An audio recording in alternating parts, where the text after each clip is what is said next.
This episode of the Inside Running Podcast is proudly sponsored by ASICS.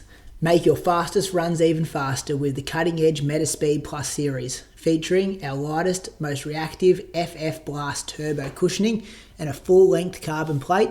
The METASPEED Series is waiting to help you find your speed. Visit asics.com.au or your specialty running store to grab your pair today.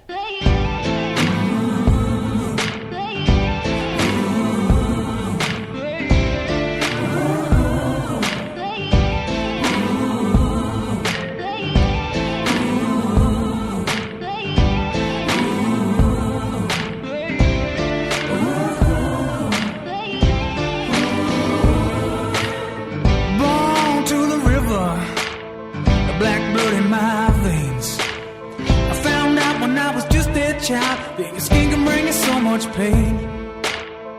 Now I hear you say you got the best of both ways. Won't you come and take a walk in my shoes and tell me if you take my place? Under cover of my skin, I've heard all your names. If it's all the same, I'll keep on walking. Under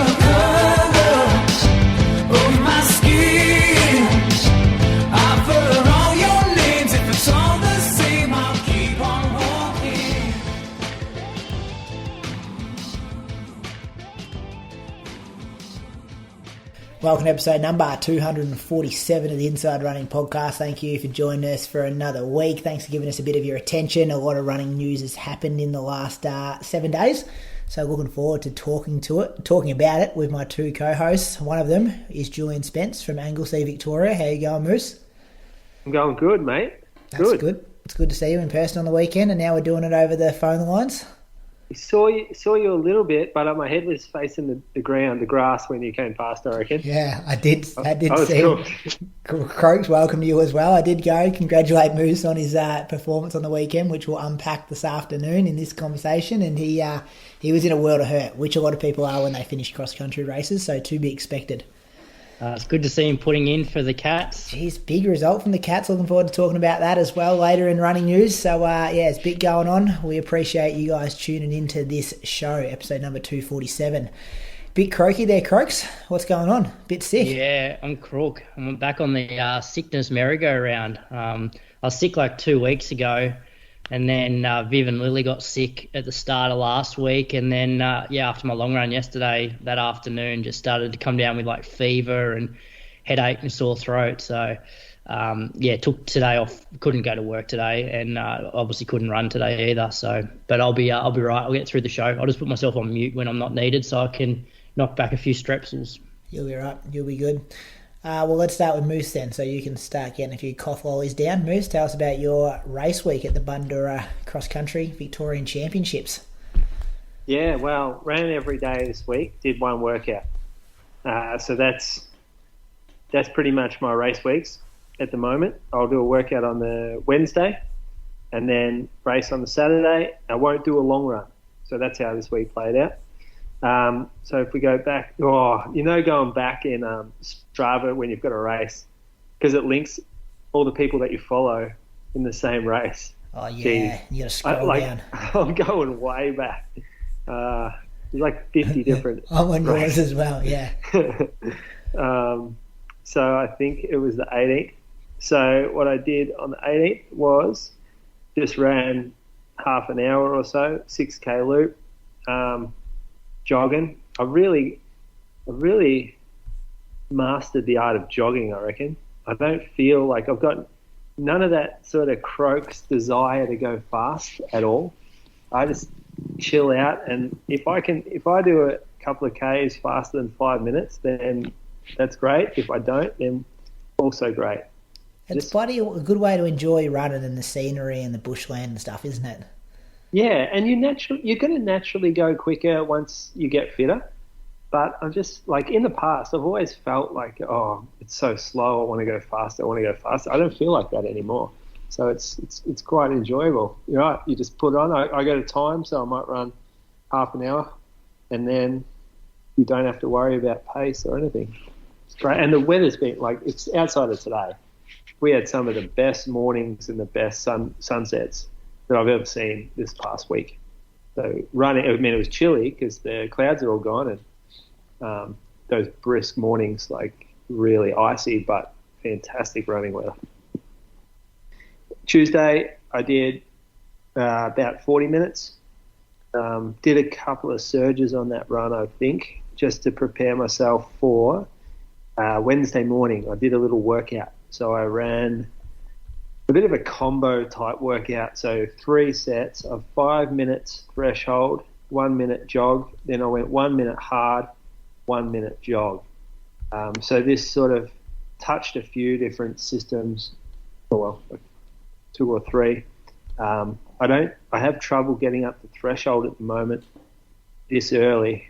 It's just like mechanically I can't turn the legs over fast enough, generate enough power.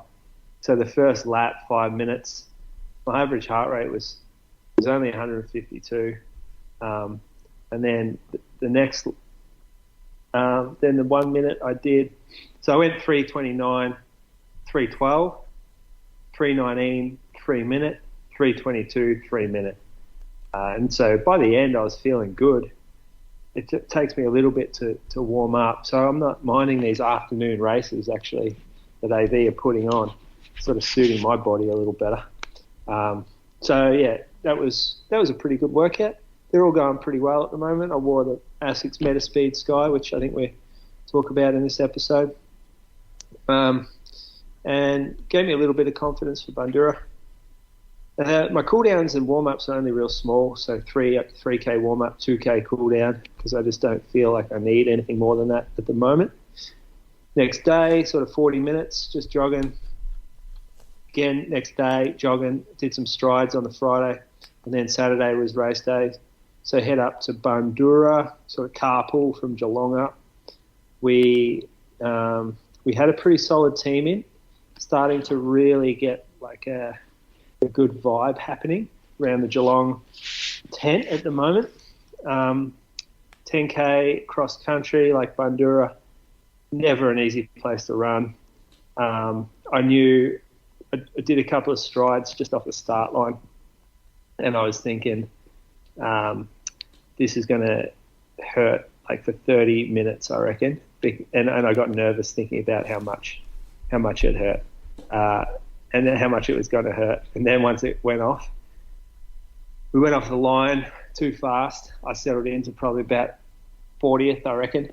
And I just felt like it was a bit too quick. But because the pack is so thick, you can't really just drop the anchor and hit the brakes, change gears down, because you got so many people right up your ass.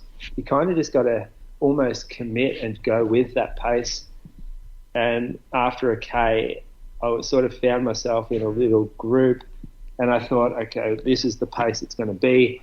I would have liked for it to feel a bit easier than this, but I'm pretty sure I can guts it out for like 30 minutes at this kind of intensity. And I kind of did. I mean, I got pretty slow up the hills towards the end, but in terms of my position in the pack, like we don't really care about pace or times. In terms of my position, the pack, I think I probably increased my position, but at the same time, I did have people going past me. Probably had 2 or 3 go past me in the final lap, and then I was leapfrogging with a couple of guys the whole race, and I reckon if I was leapfrogging with 5, 3 of them got the best of me and 2 didn't. So it was a good run. I think I came 33rd last check. I didn't check the individual results today after they kind of became official. But I reckon 33rd I was. And Geelong, we'll talk about the results later, but we had a great day out. And yeah, that was like it's a hard slog cross country. There is no glamour about it whatsoever. There's no one there taking pics, race photo. Oh, there are a few people taking pics, but it's not like smiles on faces or anything like that. No one looks good. It is just a brutal place with blokes, ladies with their mouths open, with spit coming out. just muddy, dirty, like real low knee lift because of how little pop you're getting back off the grass. You're sinking into corners. It's just unimpressive, but very blue collar, gritty style running. 32nd you were, Moose. I got the official today's results in front of me now in 33:07. Not that times matter too much for 10K on cross country. They don't, no, especially this one. Like, everyone pulled up short off that, but who cares? Doesn't matter. It's about position. So yeah, I was stoked with that. I mean, if you were you 8 weeks ago, or 6th? Yeah, well, you just scraped into the top 100 at Bendigo. That was 9 weeks ago. That was like, I reckon I probably could have taken 5 or 10 more spots that day, but that was pretty solid effort then. So I'm feeling like this is much further up the path than where I thought I would be 8 weeks ago, and I'm doing it without rushing anything. That's the best bit. I'm not cramming. I'm not increasing unsafely. Like, everything is a bonus right now, and that's it feels good that way. I don't get disappointed. Like, if a race came up that I couldn't do, I wouldn't be disappointed, just because I'm not expecting that it will happen. It's pretty remarkable off the work you've been doing, though. Like, I'm just looking at the names around you, and there's a lot of guys in there who do 130, 140k weeks. Yeah, they're not 214 Australian marathon representatives, but they're fit and they're in good shape, and you've kind of matched them on a tough course off, what have you averaged the last 5 or 6 weeks? Wouldn't be much, would it? 50k, no, 60k? No, it's long 57 now. Yeah. It's 57 the last 4 weeks, so that's pretty good. Like, yeah, but no, not compared to like 130 the guys you're up against. Yeah, this is a really good case study, and I'll be interested to see how it plays out in some of these longer road races. But like, this gives me a lot of confidence that I might be able to get to say 80k a week and race well off that.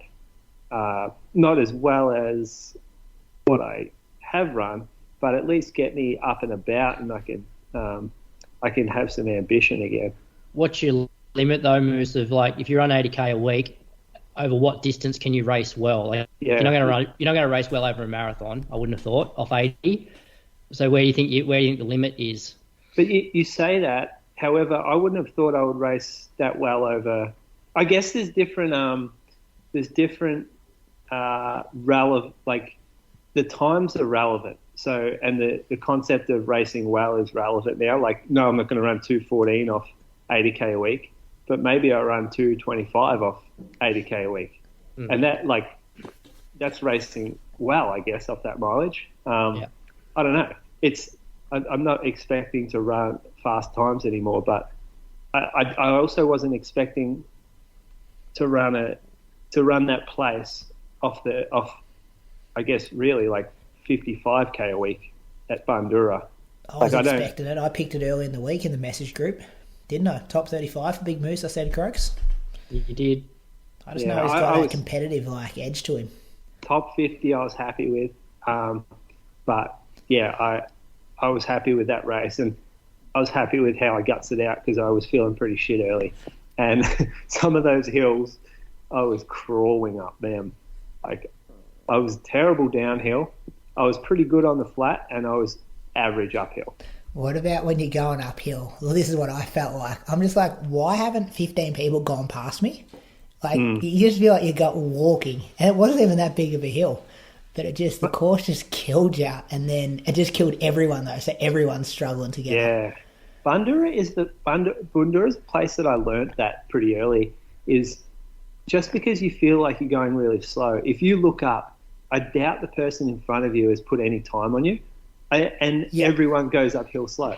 Yeah. So yeah, it feels like you're jogging up the hill, but everyone around you is also jogging up the hill. Yeah. Yeah. It was a good week, impressive, and I don't think you can underplay the importance of that team concept as well that you've come back into, and Geelong and the rebuild and playing a part, and it's getting you, it's giving you these little races along the season that you can just go, okay, what's next? Yep, this one. What's next? Okay, this one's in a month. Like, who am I going to beat this time? Absolutely. It's pretty important stuff to have those little goals along the way. And even out on the course, knowing that every single singlet that you pass counts towards your team. And, I mean, we we had the same amount of points as Box Hill and won on a count back. Oh, well, we were second on a count back to you guys. So that just shows that every single little battle counts within the team. It's a very cool concept. I love how they do it. So do I. Talk about it a bit more later on. Croaks, tell us about your week, because you ended it pretty well of a long run. You've turned a corner, gone from maybe marathon recovery to now fitness building. Is that what we're calling it? Before you got sick anyway. Yeah, so my plan was to introduce some sessions this week with the plan of, I guess, just getting back into sort of normal weekly structure from this week, which obviously won't happen now. But, so I did an hour on the Monday.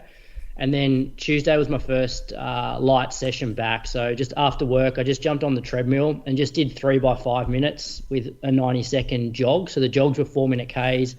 I did the first 5 minutes at 3:30 kilometre pace, second one at 3:25s, and the last one at 3:20. So, it was only 18 minutes worth of running. Heart rate was like mid-150s for the session. So nothing difficult, but just something to turn the legs over to get the body ready for sessions. Then Wednesday, I sort of did a midweek long run. Like, the one thing I do want to increase over the next few months is 3 weeks out of 4 in a month, I want to be doing like an hour 45 to 2 hours on a Wednesday. So I did 80 minutes on Wednesday, 4:05s, felt pretty good. Actually that was a day. So Collis ended up breaking his leg on the Gold Coast. We took him to the doctor on Monday, and he had another X-ray, and it showed that there was some extra bone growth. So they've put him in a cast for 3 weeks. So, poor bugger was walking around with a broken leg for 2 weeks. 2 weeks. Was he doing much walking, Collis? Yeah, he walks a fair bit. So he walks everywhere, doesn't he? Like, he doesn't crawl anymore. Yeah. No, he walks everywhere. So because he was just, ever since it happened, he was just limping around, and every now and then, like, he'd change his nappy, so you'd lift his legs up to get the nappy under his bum, and you'd touch his shin, and he'd be like, hurt, and so he's all good now, in a cast for a few weeks. It happens a bit, doesn't it, that they stuff it up like kids breaking bones? I had a mate, I'm pretty sure his daughter broke her arm, and then it was just like undiagnosed until they went back a couple of weeks later. Yeah, well, I'm guessing it must have been such a small fracture, because obviously if it was a major fracture, it would have shown up on the first X-ray, but it was so minor that the only reason I think they knew that there was a fracture there was there was no fracture line, but they could see that there was bone growth on the second X-ray, which indicates that obviously something's happened to the bone. Okay. So they thought it was safer just to put him into a cast rather than him just continuing to limp around on a sore leg. Yep. So anyway, that was Wednesday. Thursday, I just did 45 minutes, 4:10s. And then I jumped on the treadmill again for my Friday session. So I just did a tempo, did 9K, 17.5K an hour on the treadmill, which is like 3:26s. Heart rate was about 160. So once again, like, nothing super hard, longish, but, pulled up pretty fine from that. And then did an hour on the Saturday, 4:09s. Felt a bit rough, actually. It was a morning run, and if I don't do any rolling out or try and loosen off my back and hips, I find the first 20-30 minutes of a run is just not as enjoyable. So on Sunday morning, I got up and I actually spent 20 minutes just rolling around on the floor on the foam roller and getting into my back and hips, and started off running and felt amazing, which normally doesn't happen on my Sundays. So I did 2 hours and pretty much bang on 30K for 2 hours and felt really good. And then it wasn't as hilly as some of my other long runs out at Mulligan's, because I did go down to Yerrabee Pond. Finished that, drove home, watched Peter bowl, and then that afternoon started to sort of get the fever and the shakes and sore throat and headache, and pretty much haven't left home since. So it was a week of 123K, which I was happy with. Sort of the plan was then to this week to sort of get back to sort of that 140, but I'd say now I'll pretty much be jogging this week. But all good. But body feels really good, and fit, because I found after I've run a couple of marathons, sometimes my long runs, like when I first start back, a bit of a grind, like even 2 hours. So I was pleasantly surprised that this felt almost easier than some of my, long runs before the marathon. That's a good sign. Yeah. Have you and there's is there anything to rush back for, like off this sickness? Have you looked at the calendar, picked out a race? No. So there's no need to run. Like I often jog through colds. So for me, it's like if it's a head cold, I can normally run as long as it doesn't get into my chest, which this one hasn't. But as soon as I start to get like a fever or, I just know that going out for a run, I'm going to feel miserable the whole time. That's when I don't run through it. But yeah, so I won't be rushing back to do anything this week. Like if everything goes well, I might get some session in like late in the week. And then, maybe 2 hours again next Sunday. Might be starting time to have a look at the race calendar though, pick something out. Maybe. Next goal. What have you got for him, Moose? I reckon he should do an ultra. Do a 100k or something. 50k. I honestly think he would be really good at it. So do I. That's why I'm saying it. Isn't the World 50k Champs coming up soon? Or is that 100k Champs? I must admit, ones. It's probably like not an ultra as such, but the long stuff I think is where my training is going to be focused on. Like as I said, I want to be running an hour 45 to 2 hours, 3 out of 4 weeks every month on a Wednesday, and I want to be doing 2.5 hours, 3 out of 4 Sundays a month, and then I'll have a down week. And also want to make one of those long runs like a pretty solid one. So I might go around, Lake Burley Griffin and roll 335s for like an hour 45 to 2 hours and do that once a month. And then just keep all my other sessions pretty controlled, like my standard 6-minute reps, some K reps, still do, short hills, and maybe a hilly tempo once a month as well. So that's sort of that's probably what I'm thinking training wise. Okay, I'm just trying to Google what the Australian 50k record is. 2 hours, 50 minutes, 49 seconds. Down from Nokiaro's got that. You reckon you can beat that, Crux? What pace I don't is know. that? What was that through the marathon? Is it like 2:24 or something? Did it on the track. I'm just bad radio, but I'm just trying to see now what K split that is. Yeah, it's 3:24s. Okay, so that's where I ran Gold Coast. So you reckon you got another 8k in you? Yes. Oh, I would say so. If I'd trained, you pace that. If I'd trained for it, it's equivalent to a 2:22:30 marathon. Was that 2:22:30? That's not the marathon split. That's just what it's equivalent to. Oh, okay. Yes, I was a minute slower than that. 68:24. You get yourself in those shapes. You're right. I don't know if I could do it on a track though. I think mentally that would be tough. Do it on the road somewhere. They're usually at really hot places, the world champs. That'd be good if you got an Australian singlet. Add to Moose's. Give me something to introduce you as on the show. I'm just interested to see. Moose is taking offence to that though, actually. how strong I can get off. Just going a bit longer midweek and a bit longer on a Sunday. Two most important runs of the week, mate. Yeah, and I think it's quite manageable as well from a family and training point of view because Wednesdays I won't work, so I can do 2 hours two hours Wednesday morning. I got a race for you. Yeah, Surf Coast Century, the 50k. So this too is traily for him, I reckon. No, it's not. It's a runnable course. We want a fast course for Croaks, though. It's not going to be like you're going to run the record because it's hilly and there are trails. But this is a great entry to that stuff because it is just a day out on the trails and you can come down. You can stay with us down here, Croaks. I think there's prize money for it. It's probably one of the better trail races in the country. Possibly, yeah. I'm definitely up for something like that. Anyway, when is it, Moose? September, isn't it? Usually the same weekend as normally it's the weekend before Melbourne, and usually around like when Berlin is. Yeah, it normally is. $2,000 cash, Croaks. That'd be the 100k. No, that's a record-breaking team. Oh yeah. Let's do that. Let's put a team, an inside running team. That's very manageable. 7 hours 59. How many people on a team? 4? 4. Oh no, hang on, that's Ash Watson's record. Yeah, I've got to do more research and just type in this stuff straight into Google. Anyway, I need to get over my sickness first and then start to do the training that I've just spoken about. Yeah, so then come out and break the Australian 50k record, win this race and go down and visit Moose.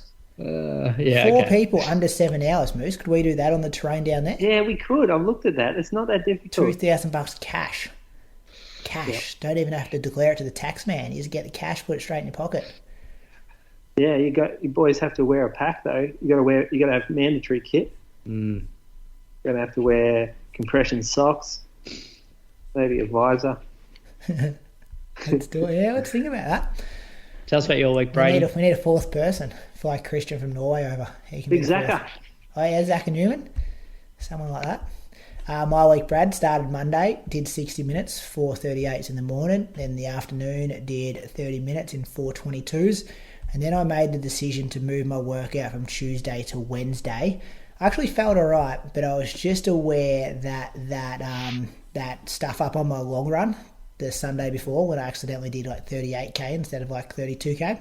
I was just like, I just don't want to push the envelope. I just want to make sure that's out of my legs before I put them under stress that a workout does. So I just did 80 minutes and a few strides on the Tuesday, and 30 minutes in the afternoon. And then the workout on the Wednesday, because this was just, another race coming up, so just a little maintenance kind of tick over. I did 4 by 4 minutes at threshold, so hovering around 3:10 pace. And then I did 3 by 2 minutes at like a bit quicker, kind of like 10k kind of pace at 3-minute K pace. And then I had a 1 minute jog between. So that was good. It was pretty cold. It said it felt like -3 when I was doing the workout. It's pretty early in the morning. And I think it's a good sign when you can hit faster pace when it's cold. Like you don't have to work for it super hard. So I was kind of pleased with that one, how easy both those paces felt. Got out for an easy half an hour in the afternoon on the Wednesday. And then on Thursday, I ran for what I think is going to be the final time, this 10k course for this fun run, for Jono's run that we got coming up in 2 weeks' time. Yesterday it's coming up. So same day as Albert Park 10k actually, the 7th of August. Anyone looking for a fun run around a Chukamoama, this is the one for you.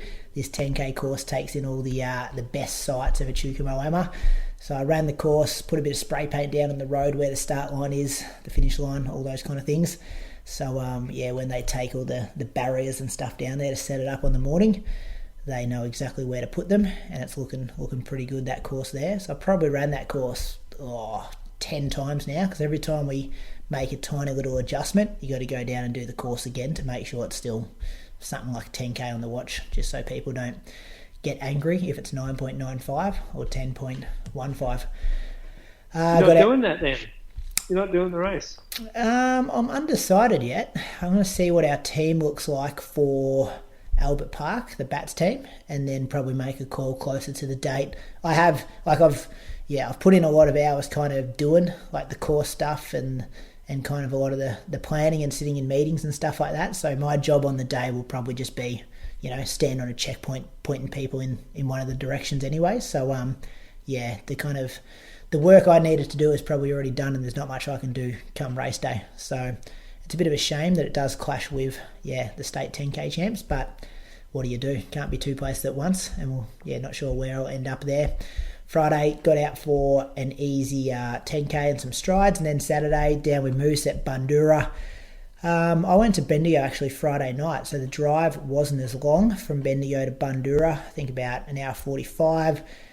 As Moose said, hard and fast early. It felt like a sprint off the line. We do a 2k loop and then like 2 4k loops, and it was just, I felt like I was sprinting in the first 1.5, 2k, and I kind of I didn't get dropped because I never really got to the pack of guys who I usually run with. I was kind of always off the back a bit. And then I kind of found myself in no man's land probably after 2k, and I'm kind of sitting around 10th, 11th at this stage, thinking that there's just going to be heaps of carnage and not everyone, but maybe a few guys will come back to me, because I was really hoping to come 6th or better, because I've been 6th at the 2 other individual cross-country races. So I thought, well, without Andy, I might move up 1 spot and be 5th. And the carnage did come, but the carnage also hit me. So about 4.5, 5k in, I just felt like I'd been hit by a stack of bricks, and pace slowed a bit and just didn't feel comfortable. And I had a group of guys like the same names we often talk about on here, like Reese Edwards, Toby Mende, Nathan Stote, Will Collins, he was in that pack in front of me as well. And then the first 3 guys are a bit further ahead.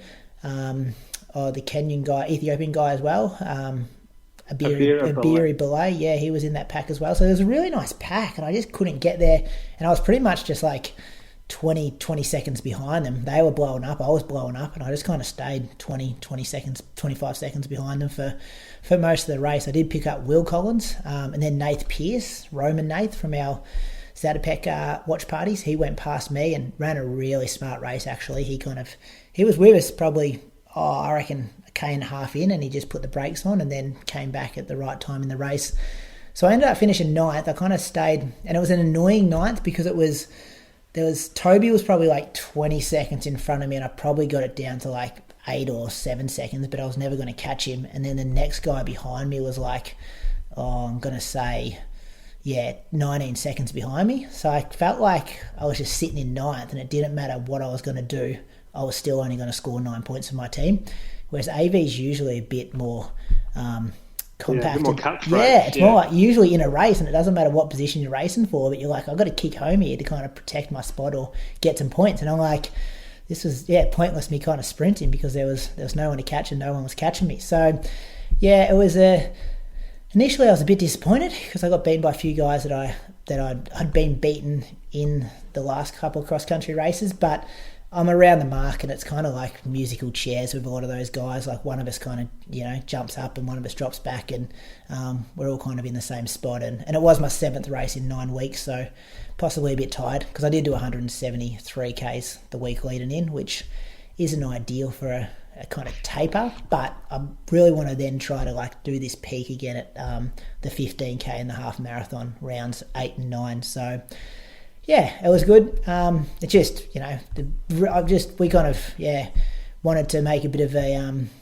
try to win the points. And I think we scored 109 points and won by something like 50 points or 60 points in the end. And to do that without Andy, it was, really good to cement our top on the spot there after losing that 5th round. And it was just a good team effort all around, and just try to play your part and do your thing.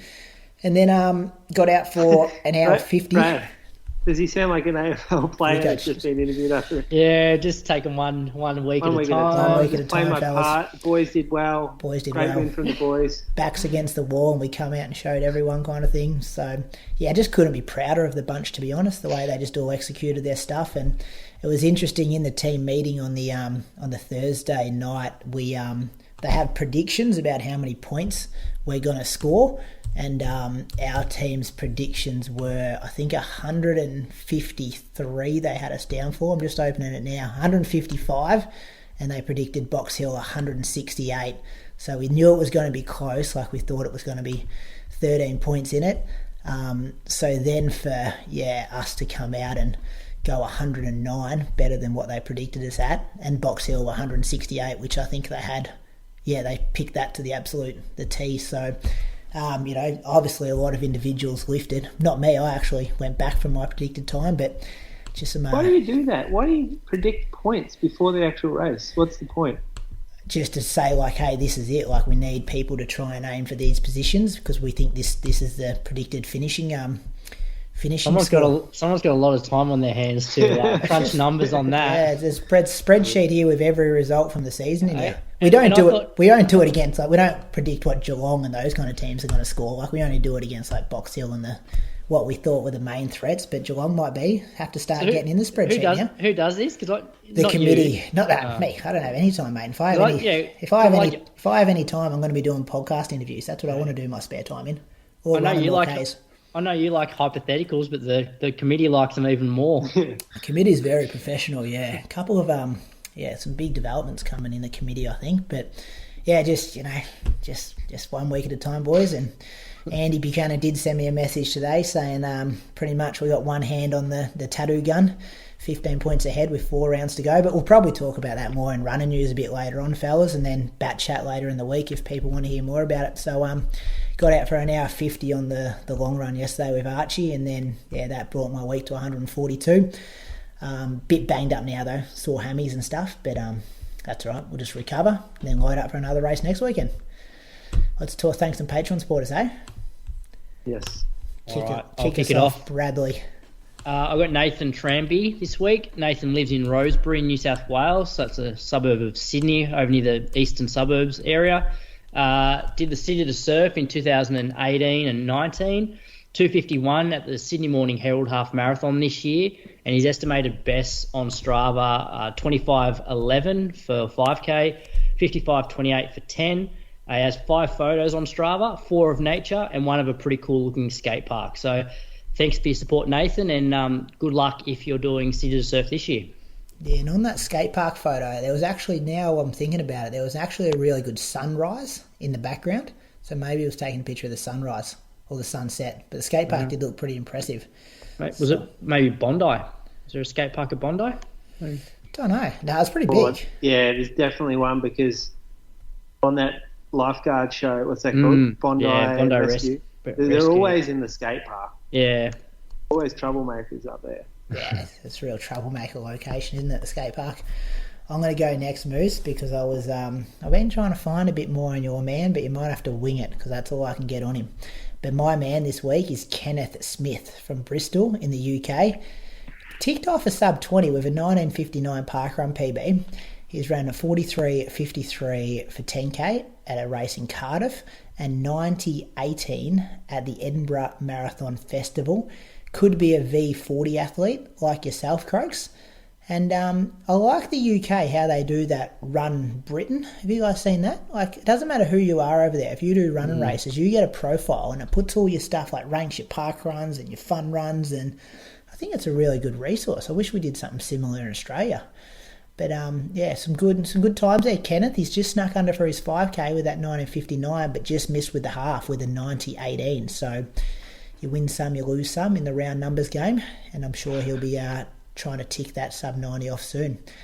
Moose, tell us about your man, but we haven't got much on him. I might see if I can get more later next week when he actually accepts my not friend request. What are they called? Follow request on Strava. Yeah. Well, my Patreon I'm thinking is Xavier Vegas. So, isn't it a great name just to start off with? Yeah, it's a real. And I'm not just trying to pad you because we don't have much information on him, but it's a great name. So he's from Connecticut, and he's from a small place there called Westport. And I've just opened up Connecticut, and I'm trying to find Westport just off the map. I'm seeing how big it is, if it's going to show up as a major city. It doesn't look like it. Connecticut, you boys know off the top of your head where that is? No, I wouldn't have a clue. Just above New York. So it's on the kind of coast. It's like below East Coast. Massachusetts. It'd get cold there, wouldn't it? Yeah, I reckon. And it's where Yale University is. I can see that. I wonder if he went to that university. Well, is that where he does play golf? And Yale University. Westport. Yeah. Westport, down on the coast down there. Sherwood Island State Park, close to that. It's probably a bit too far away from Yale, though.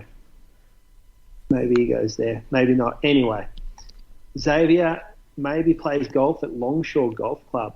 He does, not maybe. I Googled him and there was a newspaper article where they'd opened the golf course and there was a quote from him saying how he enjoyed playing golf there. Oh, they're in at Longshore. Have a look at it. Down on the ocean. Yeah, you can see. I don't know if that's a golf course or not, but also Xavier, perhaps he's over 40 years old. So are you just basing that off a photo?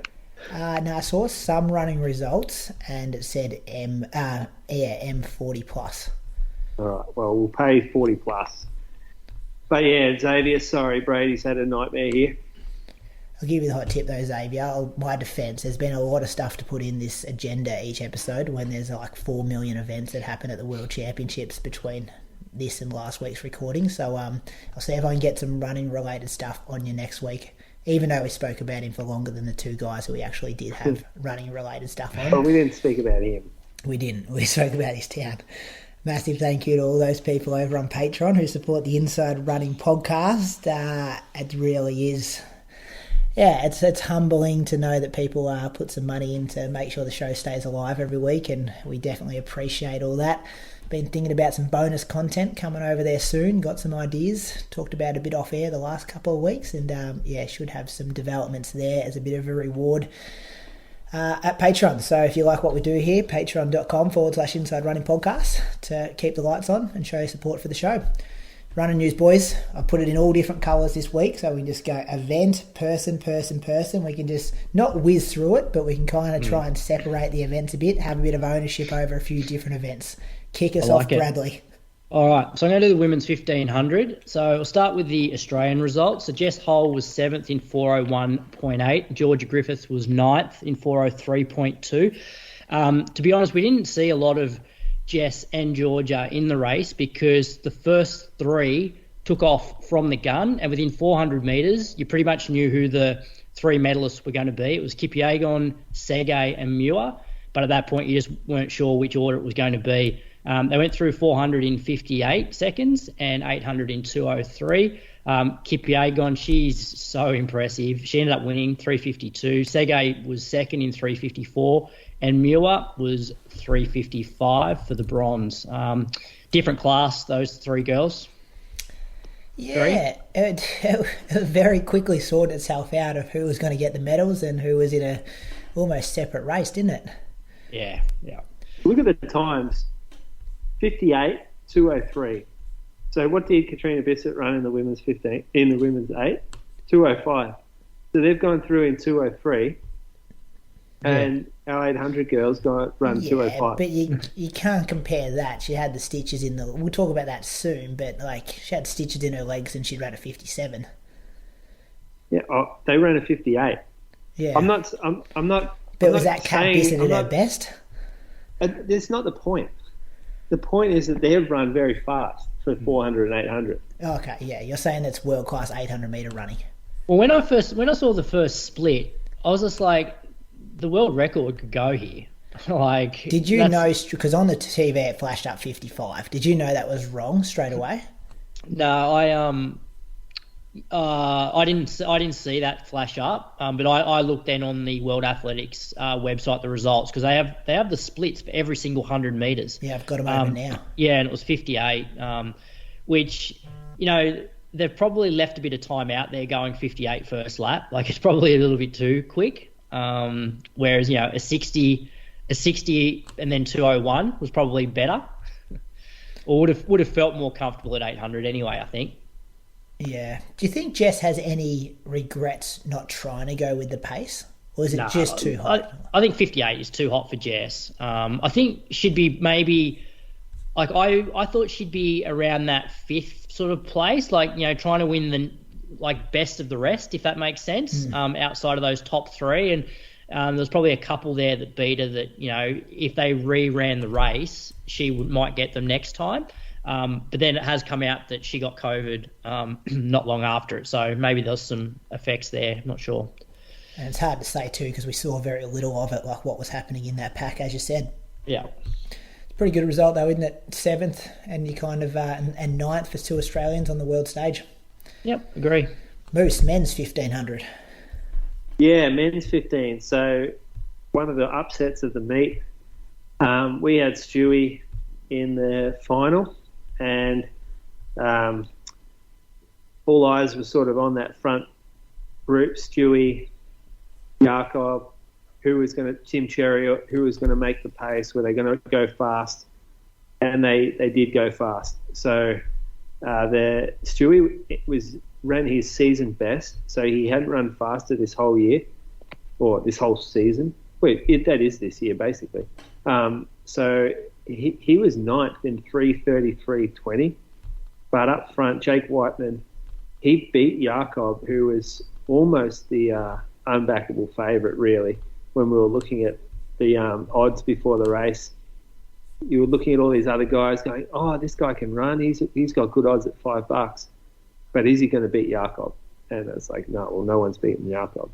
But Jake Wightman, with 100 metres to go, where they started to line up to pass him, he took the lead about 200 out, and Jakob sort of went around to pass him, but it just didn't happen. And it's like, oh, hold on a second, Jake's got the legs today, and Jakob just couldn't quite get there. And then as soon as Jakob turns around to look behind him, it's over. And that happened about 50 metres out. So yeah, pretty epic result. No one saw that coming. Not sure what he was paying before he went in, Jake Wightman, but $16 with the bookies. 16. So I mean, that's bloody that's a roughie, really, in a final of only how many? 10? No, 12. 15 people. 12. Yep. Yeah. Stewie ran fast, but it wasn't his best rate. Obviously, couldn't change gears when that happened, when all the racing went down. But to be only 4 seconds back's a solid result.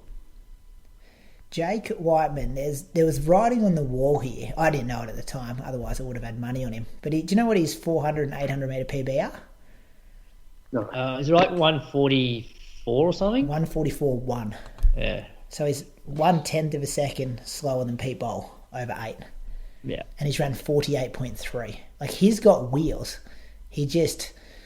And we saw him use them. Like, you know what I mean? We didn't think anyone was going to outkick Jakob, and then he's just, yeah. It almost reminded me of the world champs, what Jakob did to Chariot, kind of like let him lead him and then outkicked him.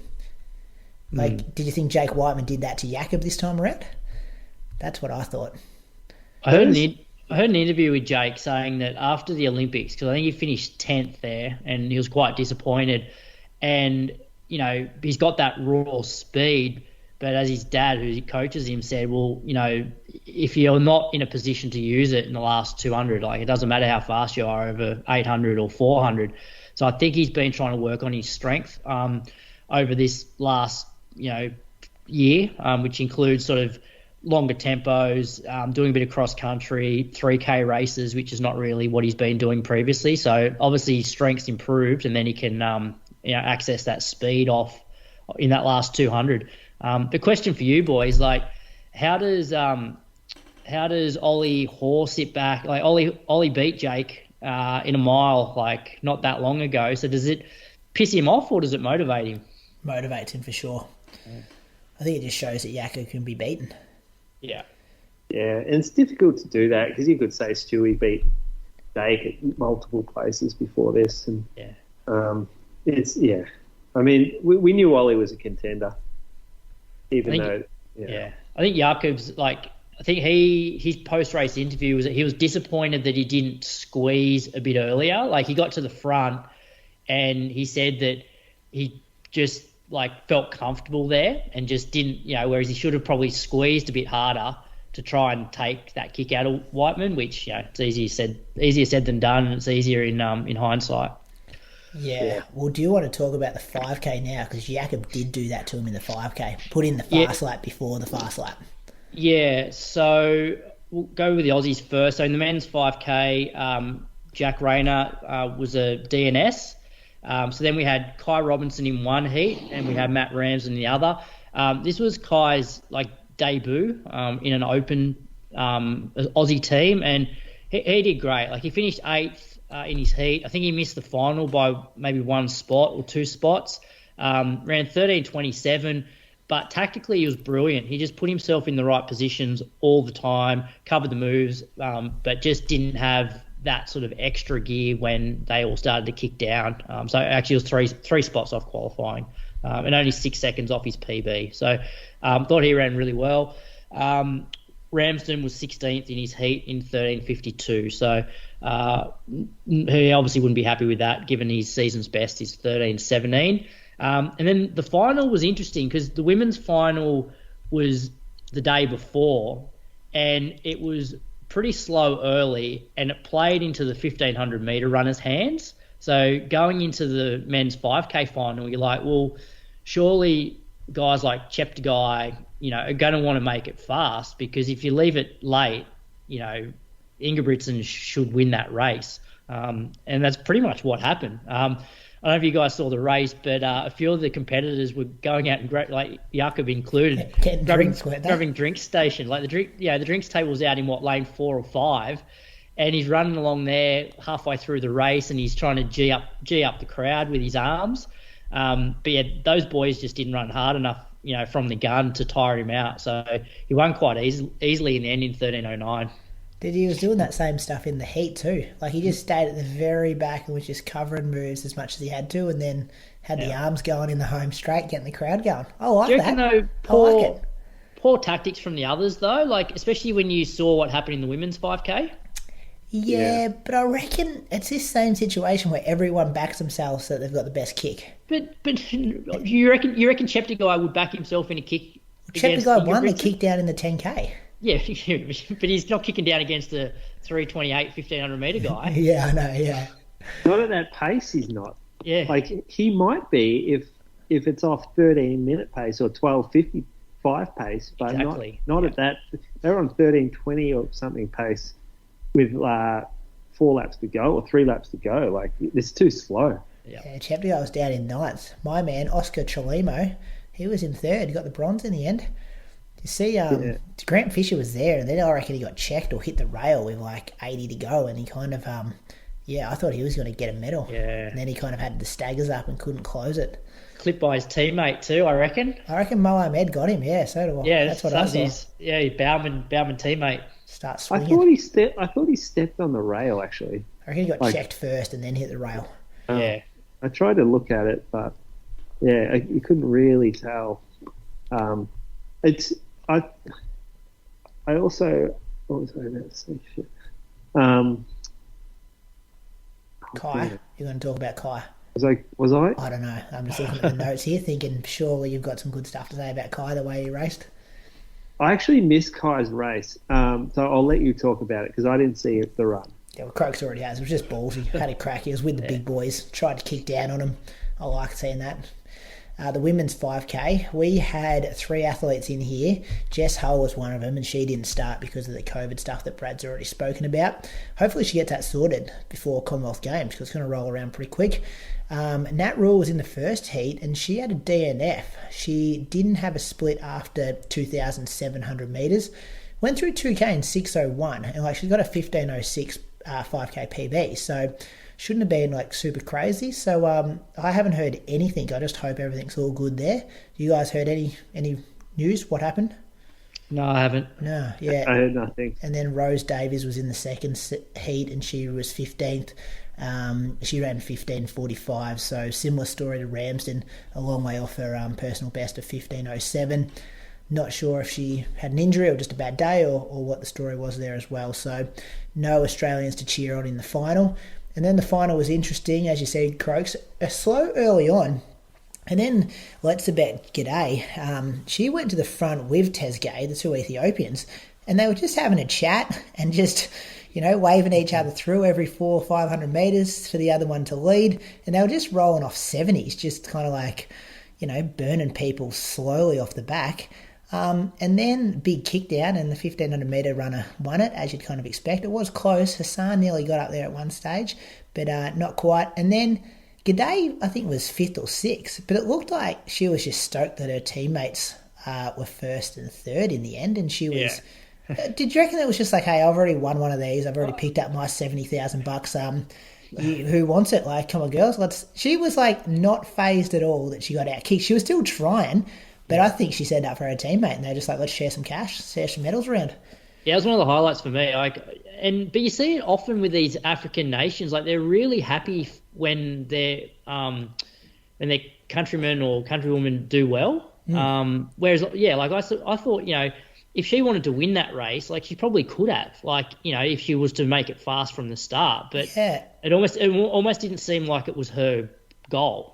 And it was, and I kept saying to Carly when we were watching her, it was just kept being 70. I'm they're going to go 68, 67 or something soon. And they just didn't. They kept it. And I reckon she was keeping it there to say, all right, let's just wait for the big kick down because we've got this covered for Tsegay. It's just a cool, it almost turns it into a team sport. Yep, I like it. I'd love to, some of the access that you got throughout these World Champs as well with the cameras behind the scenes and in the call rooms and stuff like that. You saw her a couple of times because rarely do you see any media, maybe it's a language thing or whatever it is, more about their personalities and coverage. And you saw her just flicking a couple of smiles with Hassan one time. They were walking out of the track with each other, kind of giving each other a bit of a hug. And yeah, I'd love to get way more information on some of the Ethiopian and Kenyan runners to know more about their stories, because I know she's pretty vocal about the the issues going on in their part of Ethiopia as well, which I have not enough knowledge to talk about now, but I'm sure if you Google it you'll see stuff. Next race, is it war stuff? Croaks, do you know much? I don't know much about There was it a man either. who jumped over the fence at the finish line and started he was from a similar part and embraced them. I know Let's Run did an article on how they're kind of like heroes back there in their part of Ethiopia. Women's 800 moose. Tell us about that, and the men's to round things out. Yeah, well, the women's 8, again, I missed this. I think these were on a time when I couldn't get there. But we had a couple of younger girls as well as Kat Bissett. So in the heats, Tess Kersop-Cole, Geelong girl actually, she ran 2:05 for 7th in her heat, didn't progress, and Claudia Hollingsworth, was 8th in her heat in 2:04. Neither ran their PBs, but this is sort of championship heat racing. It's pretty rare to run PBs in championship heats. So those girls, good experience for them. And I think, which one of those two, are both of those girls going to the Com Games? Or are either of them? Claudia definitely is. Not sure about Tess. Yeah, either. Anyway, Kat Bissett was in her heat at about 100 to go, 110 maybe. She fell, and so she protested at the end. She obviously didn't get through her heat in that regard, so she protested, it failed, and then she put in a second appeal, and then that one was successful. So she got through the semi, but she had some war wounds from the race, and some spike, like the effects of getting a spike in your thigh, basically. I'm pretty sure that's what that was. So 11 stitches required, and sort of like a big gash right in a kind of adductor groin area. So pretty nasty little injury there. She went out in the semi-final. She actually shocked me in how she ran the semi. So she went out very hard, 57.3 she went through 400 in. She was probably about 10 to 15 metres in front of the field for that 400. So they weren't really interested in going with that pace, but she persisted with it, and she was caught at about 550 and then sort of slid out the back. So she ended up running 2:05, didn't get through clearly the semi. And then in the final, I just watched that today, great race. Athing Mu, who is going to be like a champion for years and years, she won from Keely Hodgkinson, who is also going to be a champion. Like, both of these girls so fast. 156, so very quick 800, and to the line they were. They're both 22 moose. What I mean, they're going to be around for like 5 to 10 years at that race. Maybe they move up in their later stages, who knows. But Athing Mu can run the 400 as well. She's got the speed. I saw her run a mile once. I didn't think she went that well. Yeah, it was that indoor one, wasn't it? I think she was gassed in the last couple of laps. Yeah, but she it was just a really good race. In the last 100, it was so tight, and She left the door open, didn't she? She come wide around that bend. Yeah, and then I was thinking, I felt like she kind of came across a little and almost pinched the gap on her, but at the same time, it was open long enough that Hodgkinson could have taken it if she could. She could have got there, but yeah, deserved winner. The men's 800. So we saw Pete Bold just sneak through as the last qualifier. After the two Kenyans got the autos in his semi. Doesn't really matter how you get through as long as you get through. And he got out in the final. He got in the right spots early, I thought. So he was sort of where he wanted to be, but then as it played out around probably at around 300 to go, kind of got swallowed a little, never really found clear running, and ended up 7th in 1:45.5. Career, the Olympic champion, he got the W, which was a surprise. He showed no form all year, and then just had the class to come out and win when it mattered. He ran 1:43.7. And he looked good in the semi and the final, didn't he, Career? Yeah. Pat, it's hard. It's just such a global event and competition, isn't it? we sit here, Pete Bowles 7th, Stewie 9th, Jess Hull 7th, like Kat Bissett didn't quite get to the final, and it just shows how bloody hard it is to get a medal. Like, have we got one since Mottram in 2003? The distance one? I don't think we would have, would we? 2005. 2005, was it? Yeah. Yeah, I don't think so. So 18 years. Do you think we'll get one in the next 18 years? Yeah, I reckon we'll get one in the next 18. Yeah, I do too. But then also, like, you look at it, if we were talking about this, I don't know, 5, 6, 10 years ago, we'd actually be like, oh, these results are awesome. Because for so long, like, we would just run out of heats. And so we've come so far now that we're just going, oh, yeah, only finish 9th, only finish 7th, because our expectations are just so much higher, which is a good thing because it shows how far we've come. Yeah, and the depth as well in most of the events. Like, you got more than one person to cheer for. But yeah, I think we're just like, maybe I'm just getting a bit greedy. I'm like, come on, let's get one. Like, someone just land a bronze or a silver, or, geez, a gold would be nice as well.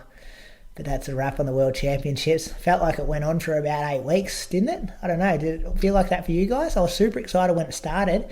And then, like, towards the last couple of days, I'm like, this is still on, this thing. Like, let's wrap it up. I'm not sure if they could condense it a bit more so it doesn't go for as long as 10 days, make it more engaging in a short kind of period of time. Maybe it's just my attention. Maybe I'm just thinking it's just the curtain raiser for the Com Games, which is about to happen. If you think about if this was held in Melbourne, right, 10 days worth, how are you going to get there? How are you going to get off work all those times? Like, it is a massive commitment to be going to these World Championships. It's at least at the Australian Open, it's in summer when a lot of people are off work. You mean as a spectator, not as the athlete? As a spectator, yeah. I mean. Yeah, no, the athletes, they will find a way. But as a spectator, 10 days, like, it's not the best spectator sport when it's like that. Could they do it over 2 weekends? Like a Friday, Saturday, Sunday? No competition? Friday, Saturday, Sunday? Maybe. Well, you've got decathlon, like the decathlon, heptathlon, and then you've got sprinters can get it done over a weekend. They normally run it pretty, like, condensed. Yeah, put the 100 on one weekend, the 200 on the other weekend, 5K on one weekend, the 10K on the other. Stretch them out, yeah. You could do it, I reckon. Then the 15, like, yeah, you could almost stretch a 15, like, heats and semis, and then a week to the final. Final, yeah. Sebco, if you're listening, another great idea coming in from Brady Truffle. Sydney Harbour 10K, Croaks. Or anyone got any way to close that World Champs chat? Good from Australia. I mean, we're on the climb. We're talking about distance running, but good from the jumpers and the throwers, really. Kelsey Lee Barber, epic gold medal. Like, Eleanor Patterson, epic as another well. one. And then Nina Kennedy with the bronze. Like, the female field athletes did amazing. Yeah. It was also nice. Was she fourth in the Yeah, she was fourth. Yeah. Yep.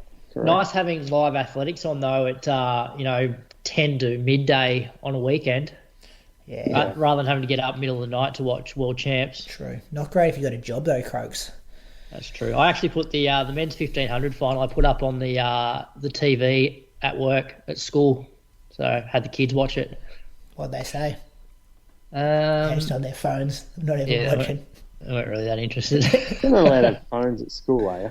High school kids, Croaks teachers, yeah. They'd have them out when they were Croaks. They're not meant to have them in class. Meant to stay in their lockers, but, yeah, rules aren't always obeyed. When the substitute comes in, Moose, the phones come out. Yeah. Oh, I would have destroyed your life, Craig, when I was a kid. Sydney Harbour 10K, Croaks. You'd destroy my life now, but it's all right. Sydney Harbour 10. Brett Robinson got another win on the roads. He won in 28.42 from Matt Clark, 29 flat. Ned Goddard was third in 29.08. In the women's, Chloe Tai, she's back in the country from. She lives over in Dubai, I believe. 32.24. She beat Leanne Pompiani 32.37, and Ainsley Van Graan was third in 33.15. Some good results there. Pretty twisty, turny course too, isn't it? It's not that fast, but those times look pretty good. Yeah, I've never run it, but it is a bit twisty, and I believe what makes it a bit tough sometimes is there's lots of paved sections, and that gets quite slippery. Oh, yeah. I'm just thinking, Leanne's, she got Jess at Launceston, Chloe here, and Elisa at Sydney 10. Yeah. But then she got the win She's at from Gold Gold Coast, Coast. didn't she? Yeah. Yeah. But she's drawn 3 very handy women competitors in 3 of those races. That's how it be. Yeah, I Brady. know. That's how it Competition's is, mate. good. I'm just saying. It's not bad luck. I'm not saying it's bad luck. I'm just saying she's had to get over a few hurdles to get some wins. Chloe Ty, though, that's a solid result. We haven't heard much about Chloe Ty, but if you're running that fast, you're thereabouts. The most random runner in Australia. Yeah, she's really underrated. Like, she's somebody that I've mentioned to you boys that we should get her on the show for an interview, because she was a phenomenal junior. I think went to World Youth or World Juniors, and then took a bit of time away, and now I believe she's a teacher over in Dubai. And she came out of the woodwork. Remember they put that 3K on at Bankstown? Remember we had that inside running challenge? Yeah, in the wet that night. Yeah, and they put a 3K on where there was Jess Hull, Chloe, and Rose Davies. And Chloe ran like 8:40 something. And so Jess won. Chloe was second and beat Rose that day. So I'd love to know why she's not throwing a hat in the ring for, an Aussie singlet, because she's there or thereabouts, I reckon. Yeah, watch that space there. Vic Cross Country Champs Moose, we've talked about the hacks further down the race, but let's talk about the people up the front. Yeah, so Melissa Duncan took the win in the ladies, and she did it really comfortably. Saw her on her final lap when I was warming up, and she cruised past tempo run style, it looked like. She also started conservative because I think she's had some sickness, maybe COVID, and was coming back slowly. So just went in to test the feelers early, and then just came strong towards the end. She ran 35.44, so she won by a minute and a bit over Keely Small, who's running for Glenn Huntley. New coach, Croaks. What's going on there? I don't know. I haven't spoken for Keely for a long time. Anyway, down in Melbourne by the looks of it. I saw I don't know if it was her coach, but I saw Craig Mottram talking to her before the race from the Bendigo tent. Oh, yeah? Is that who you think her new coach is? Whispers. Well, not a whisper. I was just standing there, just hanging around the bats, and I looked over and said, that's Craig Mottram. And I'm like, that's Keely Small. What's she doing in Victoria? And then Glenn Huntley kit, like, how do they get even stronger? Good pickup. Mottram would have his athletes run for Geelong, though, to be honest. Might have to send off a fiery email. His coach was Glenn Huntley. Chris Wardlaw. Not his first coach. His first coach. Oh, yeah. Scrivo, Geelong boy. Correct. Used to run for Geelong. Emma Hogan from Glenn Huntley was in third. In the gents, we've talked about... women's team. Glenn Huntley, 41. Over Box Hill, 144. And South Melbourne, 152. They are smashing everyone, Glenn Huntley. Yeah. The women there are on the next level. They're in their own league. Glenn Huntley, yes, with the winners. Seth O'Donnell from Mentone, he passed Andre Waring towards the back half of the course, because Andre Waring went out and ran, I think, by himself about 20 metres in front of the field. Correct, Brady? Yeah, he got a gap, and Seth was kind of leading that chase back. Yeah, and he's come through pretty strong, Seth. Massive little finish line sprint. Not against anybody, just finish line sprint if you watch the footage. I watched the footage and I thought maybe because he would have seen the clock, because he ran 30.06. So maybe he thought, if I get him a bike here, I'm a 29 guy. Maybe. But regardless, puts it all on the line.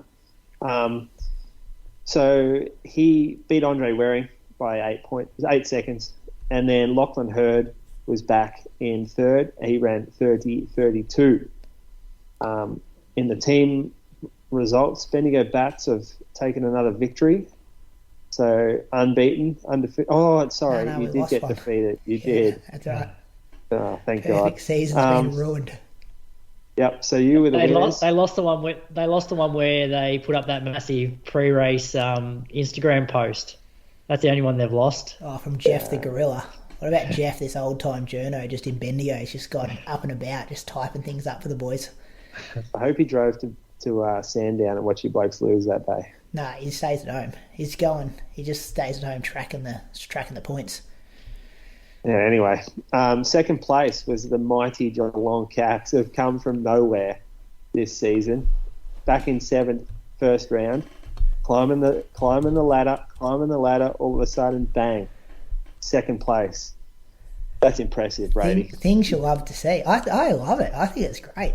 I'm all for the regional teams smacking up all the Melbourne teams. We've got to sit in the car for hours to get down there, backs against the wall kind of stuff. I think Geelong have got the same budget for their team as Bendigo's got, which is $0. Just blokes rinsing themselves for the singlet. I just love it. Happy to see you guys up there. So this is how a team is successful in cross country. It's when athletes show up to run, even if it's in conflict with their best interests as an individual athlete. It's like what you're doing now. Like this isn't helping your running right now, doing these events. If anything, you're getting worse. Tell me about it. Yeah. But you're there for the team, and that's why Bendigo is going so well this year. And it's all of a sudden why Geelong started to go well, because people are showing up 2 weeks after a marathon, a week before a marathon, coming from like injury. They're coming back. They're doing tempo runs. They're just getting there. They're getting there because they want to be part of it, and that's how it starts. And I reckon that's what you guys have nailed, and that's why you're doing so well. And that's been why Geelong's just climbed the ladder this year as well. And I tell you, next year, 2023, Bendigo and Geelong are going to have some battles, because the culture's building here, and I can see you guys. You're not going to lose too many, but I reckon we're going to have some ding-dong battles next year. Yeah, where we've got you, though, is that the top end. Because you got to remember, we beat you by 59 positions without Andy. This year without a fit Archie, and we got another 1440 guy, Ned Buckle, like the twin brother of Matt the Mad Snake Buckle. We got a 14 flat bloke on the sidelines. We got Gunther at 221. Yeah, we got a 221 man. We got Nick Wightman, former national cross champion. we have some. Don't you worry about the top end, little fella. I'm just saying. I think you need guys in the top 10. You guys did really well at having a lot of guys between 20 and 30, which is what you need for your fourth, fifth, and sixth. Under 20 guys going to go the same way as Archie Reid. Yeah. Get a girlfriend, forget about training, lose the plot a little bit, move to Melbourne, Archie was back in the singlet this week. He's coming back. Clubs creep in all of a sudden. Not everyone's a fucking nerd like Andy Buchanan. I don't know if I'll rock up next year. If we win this year, I'm just like, we've done it. I've won one. I can just say Bendigo's finally won a premiership. Hey, you got flags with Geelong. Don't forget about that. I reckon my but it's different with your home club. It's been a bit of a stretch going down to Melbourne, which what might be 10 rounds this year, but it's good fun. And don't sleep on the Cats Croaks, because they're on the ladder. They're in sixth or fifth. I reckon you're in sixth spot, but I reckon you're in striking distance to come third for the season. Yeah, there's a few number crunchers getting at it right now. It's a big goal. I like the Cats are only going to get stronger over the last 4, and it's good to see them up there, Brad. How many of our listeners do you reckon get to this point where you just bang on about AV for half an hour and they just fast forward? Yeah, numbers are dropping to the listen until they get to listen to question. Which is now, Bradley, so get us back on the rails. All right. There are a lot of runners who compare their training sessions to elite athletes on Strava. I'm more interested in what elite athletes do in between their sessions/races in order to train like they do.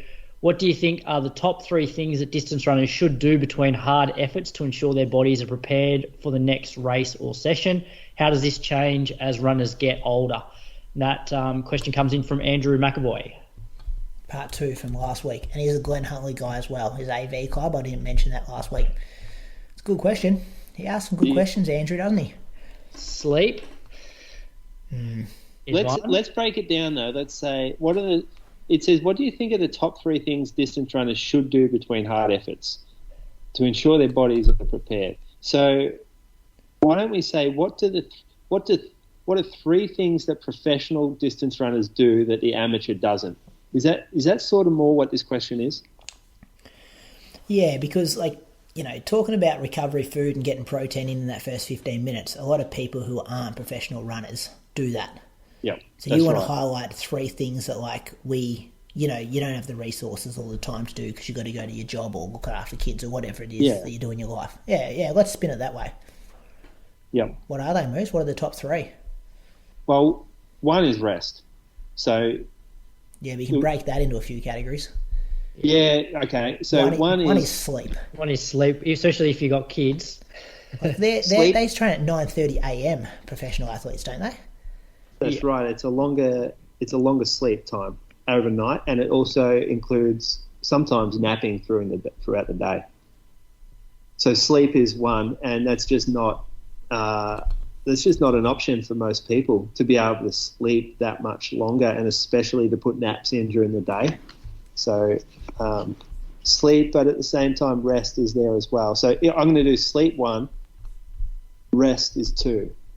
So rest is finish your run and not scamper off to work, mentally fatigue yourself for 8 hours straight, physically fatigue yourself by standing up. A lot of people will do manual labour, staring at a screen, sitting down at a desk. These things are not good for rest. In fact, they probably compromise the run that you do that afternoon rather than enhance it, which is the difference between what a professional runner can do. They'll knock off their run, they'll come home, they'll have their breakfast, then they might watch Netflix, or then they might answer some emails lying down, they might have a nap, perhaps they'll go out for a coffee.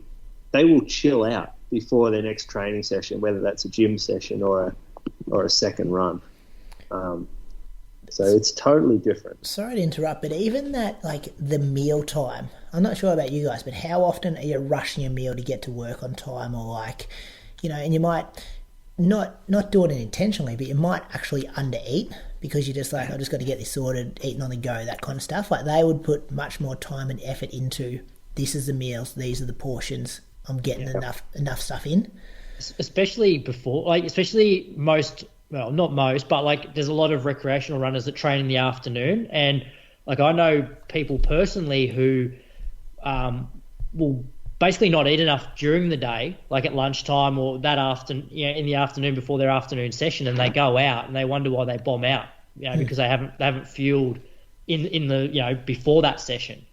I often think that the flip side, the first thing in the morning as well, like if you're doing a workout at 6:30 a.m. and you're waking up 30-40 minutes before that and hardly like being able to hydrate because you don't want a stack of water sitting in your stomach, like you're doing sessions, potentially dehydrated, especially if you had a couple of beers the night before.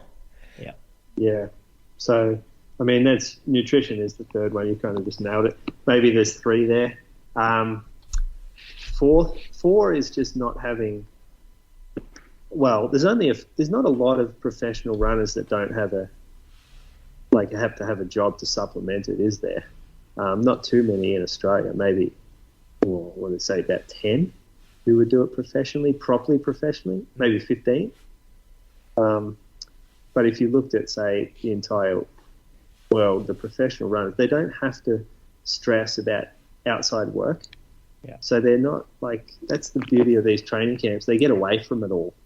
I guess the other thing we could add in there is just general body maintenance, which obviously comes with rest, but, having time to be able to roll out, or having if you're on a training camp, having a physio or a massage therapist that travels with you, that's also what I'd imagine a lot of professional runners do that recreational runners don't. Because a lot of them would get treated, once or twice a week, wouldn't they? Yeah. Yeah. And then I guess the last part was, how does this change as runners get older? I don't necessarily think that changes that much in terms of what elites do. The question, that second part, is probably geared to how we actually wanted it answered. I think it depends on what balls you've got in the air. So when you're just working and running, and then when you're working, got a family and running, I think that adds a different one. So that's potentially as you age, you get the introduction of kids coming into your life or different responsibilities there. Yeah. I think for maybe older runners, taking just more time in between sessions, like a lot of younger people, and I did this when I was young, did 3 quality sessions a week, whereas I can't even remember last time I did 3 hard sessions a week. Like I did sort of 2 max, I suppose. Yeah. So you just recover sometimes quicker as well to be able to do 3 for some of those other professionals. That was good. I'm not sure if you scroll down, but there's some very good listener questions coming up. Cut and paste those into next week's, and we'll good work through them. Ones coming up if you've set one in where we've got them coming up for you. All right, Moose, this is your part of the show. We're reviewing some shoes. Tell us about what we've got and what we're talking about. This week's episode of the Inside Running podcast is proudly sponsored by ASICS. Since their launch, METASPEED shoes have helped elite runners win medals at international competitions, including gold medals at both men's and women's triathlon at Tokyo 2020, and achieved over 200 personal bests and counting. With more turbo, more propulsion and more traction, you are guaranteed more speed with the all-new METASPEED Plus series. The METASPEED Sky Plus has a carbon plate positioned higher and flatter in the midsole to deliver more propulsion for a stride-type runner. The METASPEED Edge Plus, however, has the plate positioned lower and more curved in the midsole and combines with a higher drop to give cadence-type runners a more efficient forward roll. Visit www.asics.com.au or your specialty running store to grab your pair today. Right. You've been selling a lot of these? We did not receive a lot of these to sell. Okay. So it's a fairly limited release for retailers anyway. So we only got 4 pairs of one model, 5 pairs of the other. It was good though because we got sizes close enough where I could put both on and compare the difference between the two. Just before you go on, is it strange that they'd release a shoe, so like both a performance racing shoe at the same time? Yeah, well, these guys are doing it differently, obviously. ASICS have identified 2 different types of running styles and tried to make shoes for those running styles, which no other brand seems to have done, or at least called it out in their marketing around it. And so it does make sense to me that they would release them at the same time, because there's a lot of similarities between the two in terms of like they look almost identical when you put them next to each other. They use the same foams. They're the same colour, the same uppers, same tread. So, yeah, it does, but it's confusing. It's definitely confusing as to which shoe you should wear. If you followed the advice or like direction given by ASICS, then you can look at maybe a few metrics you might have on your Garmin in terms of sort of ground contact time and stride length and cadence. Really? It's getting to that? Wow. Well, I don't fully believe in it, to be perfectly honest. Like I don't necessarily think that's the best way to purchase shoes. There's just so much gut feel and intuition and personal preference involved in footwear that you can't do that adequately, in my opinion. Otherwise, everyone will just look at the data and pick the shoe that has the biggest benefit to running economy, which so far we're thinking is the Alpha Fly. But people don't like the feel of it. It might not fit properly.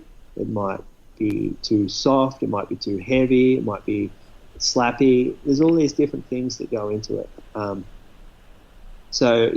haven't found anyone who really fits the profile of being one of these shoes over the other and has sort of tried both and it worked out, like the formula worked out that was the better shoe for them. You would suit the Edge Plus, given that you're a cadence type runner with a higher turnover, and as you get faster your turnover increases. How have you found the Edge Plus? Yeah, it's interesting. I quickly spoke about it at the Gold Coast live show. So we got offered both of the pairs, and I put it to you and said, which one should I go for, Moose? And you said I should go for the Edge Plus because of my cadence being a bit higher. So I got that one. I put it on. I had it planned for a workout where I was going to do some threshold stuff and then do some faster stuff at the end of the workout. And my initial thoughts was it was really like loud and slappy. And like it was a weird experience because I'm running down the middle of a road in like a residential area of Moama at 7 a.m. in the morning, and I almost felt like I was making too much noise and I was going to wake the neighbours and stuff up, which I hadn't experienced because I'm doing workouts on that same street every week and in different pairs of shoes. And I'm like, what's going on here? This is making a lot of noise. And I didn't find it was fantastic at the threshold pace. I felt it was just a bit like I was hitting the wrong spot, or I'm not sure what was going on, but I thought I had to work harder than I usually would in a higher stack super shoe to kind of get down to my threshold pace.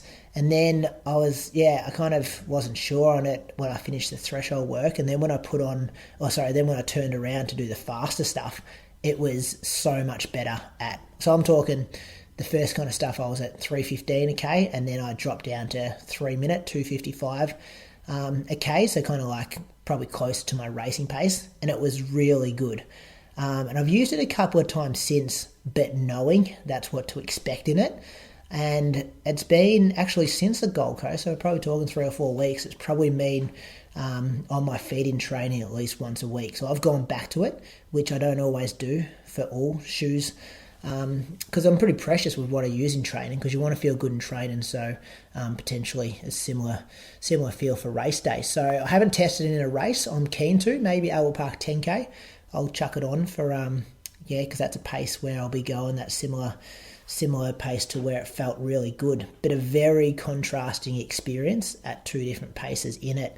I feel it's not as super shoey as an Alpha, as a Vaporfly, even as the New Balance one. I feel like it's more of a racing flat, old school racing flat with a bit more rocker cushion, but not spongy. Does that make sense? And I know you two haven't ran in it at pace, so it's hard to compare. Well, I have. I've done some workouts. Oh, have you done workouts in it? Okay. Yeah. I thought you just well, not the that Sky one. Plus. I've done the Sky. I've got the Sky Plus. Yeah. Okay. So the Sky Plus is different to the Edge. I mean, listen to Shoe Geeks this week if you want to maybe a little bit more in-depth breakdown. But basically, the Edge Plus has less foam under the forefoot. It has a more spoon-like plate in it, and it sits lower in the forefoot. It has a higher offset, the Edge. So the Sky has been compared to like what the Alpha is compared to the Vaporfly, which would be the Edge. That's the comparisons being made out and there. It's interesting. I don't feel like the Edge is like the Vaporfly. I still think I'd put the Vaporfly and the Alpha in a category, and then the Edge in a category. Yeah, but that's just personal opinion, and but they're the guys. They're setting these agenda, I suppose. It's no right answers with shoes. Everyone's got their own feels on it, and the Sky Plus to me is the most stable super shoe I've worn. So going around corners, doing in the place where I do workouts, I'm on dirt. There are a few tighter turns. There's some corrugations and a bit of camber, and to me, it's felt the most stable because the foam isn't as soft as other super shoes. So the firmness of the foam gives me more integrity underfoot. It gives me more confidence when I'm turning corners. The plate being higher is noticeable in the Sky. Like I feel like when I load the forefoot to toe off, my foot doesn't really sink like it does in, say, the Alpha Fly. And that's just a very snappy feel, almost old school. It's old school race flat vibes, like you said, Brady. I agree with that. Croaks, you chucked yours on? Yeah, so I did a few strides in them, 2 weeks ago, and then I actually did both my sessions last week on the treadmill in them. So I got the Sky Plus as well.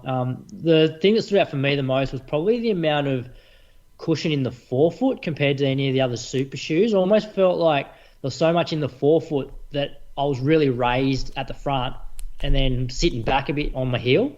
Like that's when I was just standing in them, not running in them. And then I didn't quite, and maybe it's just, because I'm like a higher cadence runner, so maybe I should have went the Edge as well, but I didn't get quite as much of a rocketed feel with the Sky Plus for me. But I just noticed for me, like just the forefoot cushioning. So I guess if you land on your forefoot, like I think that would be great. Whereas I probably don't land on my forefoot that much when I run. So Yep. maybe that's just the different. Yeah, the differences in maybe I'd be more suited to the edge. It really is for both of them. Like, it sounds like a blatant plug for Moose's store, but if you can access a store where you can put them both on and run in them before making a decision, I think the feel vibe will be your best bet here. Yeah, So, well, you can't do it. Do you reckon for the Sky Plus, like, will they get more stock though, Moose? Surely. Wasn't it like when the first Super Shoes come out, there was like limited, and then it's like no problems getting one now? This is the first drop of this batch, so there is an excess. They'll get another colour arrive later, or maybe February. Oh no, December now, I think. Maybe there'll be something before then. We just don't get told. Moose, do you think with the Sky Plus, like landing a bit more on your forefoot is beneficial for this shoe than being a bit more heel? For the Sky? Yeah. Yeah, I do. Yeah. I think the tip point's a little almost further forward. Yeah. So you've got to be up even further to feel the to be on almost the right side of the rocker. Yeah. Like, it takes a bit to get over that rocker. Yeah, because that's what I was saying before. Like, when I put them on and I just stand in them, because there's so much cushion in the forefoot, like the front of your foot feels hot, like raised off a lot higher than your heel. So yeah, I feel like to get the most out of that, I do definitely need to be landing more forefoot than heel. Yeah. Good chat. It's an interesting shoe. Looking forward to doing more Ks and potentially a race in it. Moose on the Loose, purchase of the week. Well, this relates to you, this does, Brady. Oh, here we go. Well, you finished the race on the weekend. What position were you again? Came ninth. Ninth. So the top 10 in the race, you have been selected to run for Victoria, or you've earned your position. You haven't been selected. You earned your spot to represent Victoria at the National Cross Country. I think you earn your, like, fill out the selection nomination form. You're not like picked straight away. But you got a good chance if you're in the top 10, yes. Yeah, so you for a nominate. 10-man team, yeah. You put your hand up and say, yeah, I want to represent Victoria at the Nationals. At the Australian Cross Country Championships, yep. Yeah. So you fill out the nomination form. Fill out the nomination form. If you want to go. Not everyone in the top 10 probably wants to go. But wouldn't you think it's a privilege to run for Victoria? I mean, you've earned your spot. Yeah, putting on the big V. I do like that Athletes Australia have put on some big prize money for National Cross Country this year too, which is good because, I don't think they've ever done that in my time. Can't remember it being. And it's just a cool concept that every state sends their best 10 people and you go head-to-head. Well, it's state of origin, isn't it? We love state of origin. Like every sport, you'll normally make a state team and then you'll... the states compete against each other at more like an amateur level, which is what this is. I was a bit surprised at the cost involved, though, for a potential member of the Victorian team to run. I know Toby, who runs for Geelong. He was eighth. He got me. He was eighth, yeah. And, like, we've talked about him running nationals. Like, that was actually, like, the goal when we developed the program back in whenever it was, February or March or whatever. Sat down and said, I think if you aim for like Bundoora cross country, earn a spot in the team, run at National Cross, like that would be a great goal coming off a marathon. And he went and did it, so he's come eighth and he's earned his spot on the team. But he can't afford to go because before you even leave, you have to purchase all the uniform, which is, how much does that cost, Brady? You would have seen the numbers on it. Off the top of my head, Moose, I reckon the singlet was maybe $45-50, and same with the shorts. Yeah, you wouldn't be getting much change from 100. I might try and open it up and have it correct while you're talking, though. Yeah, and then you've got the entry fee. So it's not just an entry fee. Like to be on the team costs you $55. It's a what do they call it? A team levy. Yeah, that's a Victorian team levy. I've got it open now because I was looking at it today. So the Vic team levy costs $55. However, if you just want to go and run there, you actually can enter and not run for your state. Only costs you $35. So they sting you an extra $20 if you want to represent your state or you've earned a spot on the team. Singlet 45 Moose, shorts 50. Yep, so 95 plus 55. So plus what you got there? You got your entry of 35. The levy doesn't include your entry. Doesn't it? No shit. No, So, here it says individual entry to the cross country championships will be $35, and then the levy is a team levy will be compulsory to facilitate entry process, administration, and on the day management duties. That will be $55. so that's on top. So that's not okay. So now we're up to about 200 before you even left. Now you got to get your accommodation and everything. So yeah, like unfortunately for Toby, he can't afford to go. He can't even afford to even leave Ballarat with the fees, like before he even gets in his van and drives over. So yeah, it's a bit disappointing. I just don't think like running for your state should cost you that much money. Yeah, because you got flights and accommodation as well. So it just says here the Australian Cross Country Championship is an individual travel event, as Athletes Victoria will not be supplying team accommodation or travel options. Therefore, athletes are required to organise their own transportation and accommodation. I was the same. An athlete I coached came fourth, Nathan Stote, and he's a young fella, first time he's run at Bundoora, and I kind of said, he was pretty excited, he was making the Vic team, but I said probably just check out the selection policy because you're probably not getting a lot of change from $500 for to get yourself over there to do the race for your state and come home. Yep. And just to know what you're up for before you sign off on it. Yeah, so I wonder if it's the same with all states that that they have to not just pay your own way. Like I get it if you come out, if it. But there's just no money in our sport, is there, Moose? I don't expect it. I don't expect you to get paid for it, but I also don't expect it to cost you an arm and a leg to run for your state. If you've earned it, that's probably where my beef is. Like if you've proved that you're in the top 10, the top 5 in your state, and you're going to put on a state uniform, there should be a bit of, I have no idea how their financials work, to be honest. But obviously they don't work in the favour of those people who want to go represent their state at the National Cross Country Championships. Yeah. Anyway, like maybe just a reflection of where we're at as a sport. That's how it is. So does it get to a situation though? So Toby 8th is not going to go. I'm not going to go 9th. Does it get to a stage now where the 14th, 15th, might get a run, and then you're sending not your top 10, and it's not a competitive nationals or not an accurate nationals? Well, definitely. Definitely. Or you get the situation where somebody like Toby says, you know what, I still want to run nationals, but I'll just run as an additional competitor, pay my $35, get myself over there, and be hypothetically, the top Victorian runner, but you're not going to count towards the team event, which makes the team event a bit of a joke. It's only a $50 difference there, though, $55 difference. The only thing he doesn't have to pay for would be the uniform. Because he could run in his club uniform. So he saves himself $150. Yeah, that's crazy. To me, that's crazy. Remember that used to happen in Victoria, Moose, when Victoria had the nationals? You used to you just enter like it was an extra AV race. I went and did the one out at I did the one at Geelong.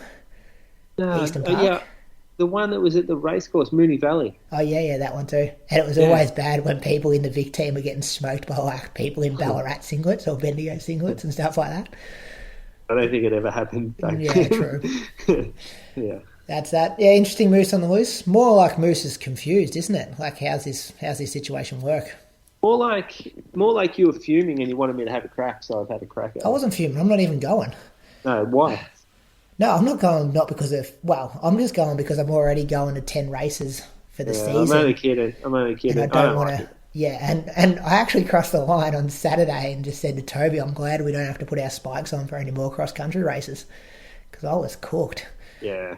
I'm sick of running cross country. Oh, no more. Looking forward to the roads. What's coming up? Commonwealth Games, boys. Kicks off Thursday. 2 or 3 days away. It's going to come around pretty quick. Marathon this Saturday. Any predictions for me? Saturday night, I think. I think the men kick off at 6 p.m. So it's going to be good to watch that happen. It might be a bit of a late night. I think the women are maybe 2 or 3 hours after that, so they might not start until 9. How many in the field? Could be hot over there as well. No, I haven't seen start list yet. Are they released? I don't know, but that was my other moose on the loose this week. Is the field sizes at the marathons? We didn't talk about Sarah Klein. Was that last week or this week? No, we missed Sarah Klein. Sarah Klein was 14th at the World Champs. Yeah, we got to talk about that. That was pretty impressive.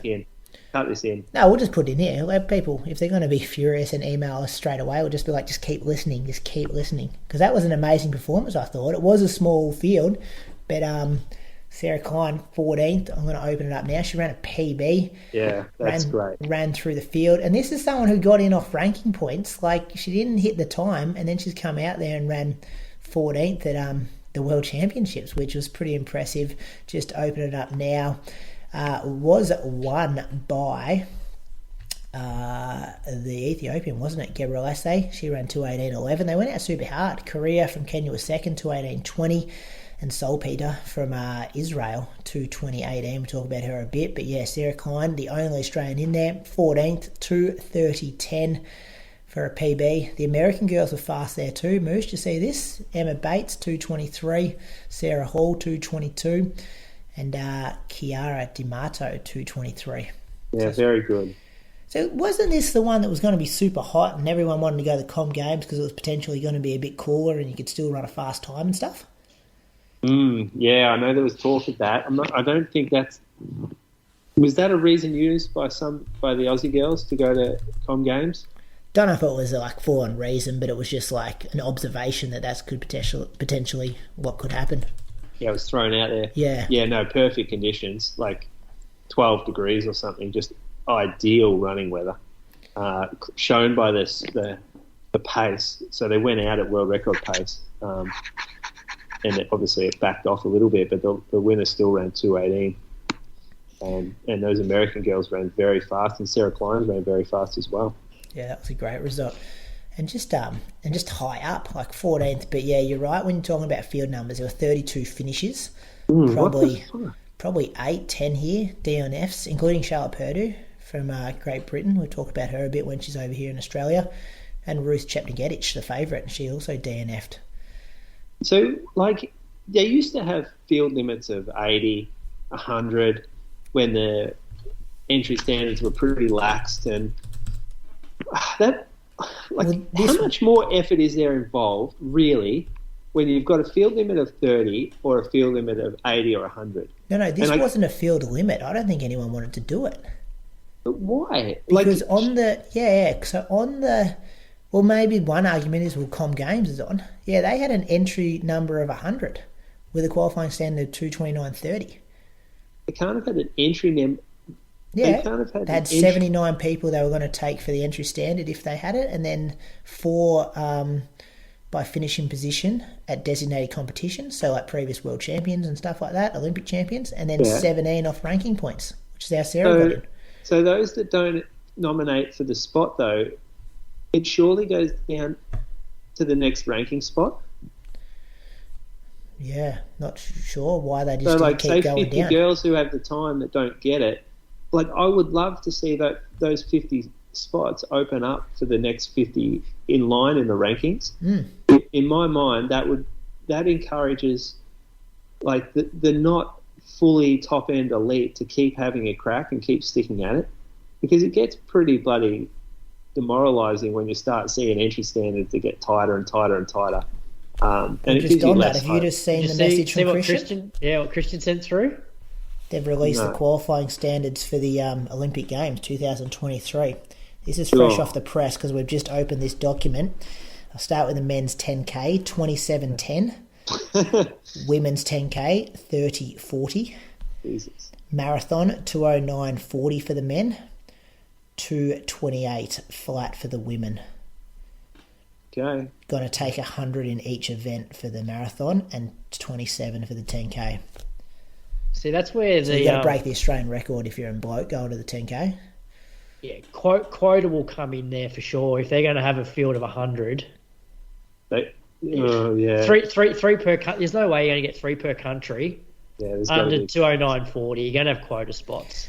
So Moose, the way I'm reading this quota is they're only willing to go down 17 positions. Is that right? Yeah. So they're saying, hey, we'll put 79 people who can get the standard in, and then we're going to go, and we've got 4 spots for people who've won big competitions, and then we'll go 17 extras. How do they come to that conclusion? I guess that number. That goes over. That adds up over 100 though. But, yeah, I don't know. But maybe they were thinking they were going to get more by the standard.